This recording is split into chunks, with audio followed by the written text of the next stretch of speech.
लोकहिताचे निर्णय घेण्यात तडजोड करणार नाही। प्रकल्पग्रस्तांची घरं नियमित करण्याचा निर्णय घेतला, त्या फाईलवर मी सही केली आहे, अशी माहिती मुख्यमंत्री एकनाथ शिंदे यांनी दिली आहे। नवी मुंबईतल्या ऐरोलीमध्ये उभारण्यात येणाऱ्या कोळी भवनाचा भूमिपूजन सोहळा पार पडला, त्यावेळी ते बोलत होते। तर सिडकोच्या एमडींना सांगून यासाठी जागा मिळवून दिली। तसंच सरकार कोळी समाजाच्या पाठीशी आहे, असं उपमुख्यमंत्री देवेंद्र फडणवीसांनी सांगितलं। देशातला सर्वाधिक निधी वाढवण बंदराला देणार असल्याचं आश्वासनही फडणवीसांनी दिलं।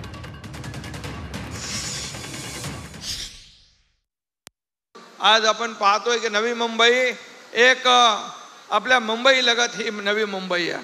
आज नवी मुंबईमध्ये एअरपोर्ट होतोय, अटल सेतूचं लोकार्पण झालं, आदरणीय प्रधानमंत्री महोदयांच्या हस्ते देवेंद्रजींच्या काळात भूमिपूजन झालं आणि त्याचं लोकार्पण मोदीजींच्या शुभ हस्ते झाले। असे अनेक प्रकल्प आपण पुढे नेतोय आणि माझ्या कारकिर्दीमध्ये देवेंद्रजी असतील, अजितदादा असतील, आम्ही सगळे मिळून एक टीम म्हणून काम करतोय आणि म्हणून सर्वसामान्यांना न्याय देण्यासाठी, प्रकल्पग्रस्तांना न्याय देण्यासाठी, भूमिपुत्रांना न्याय देण्यासाठी सरकार कधी हात आकडता घेणार नाही, एवढंच या प्रसंगी मी सांगतो। देशामधलं सगळ्यात मोठं पॅकेज हे वाढवणच्या मच्छीमारांना आपण देणार आहोत। कोणालाही विस्थापित आपण होऊ देणार नाही।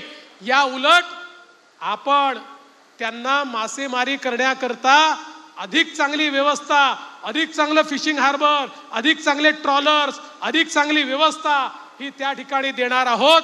त्यामुळे कुठल्याही परिस्थितीमध्ये आमचे जे मच्छीमार बांधव आहेत त्यांच्या बाजूनं उभं राहणारं हे आपलं महाराष्ट्राचं शासन आहे।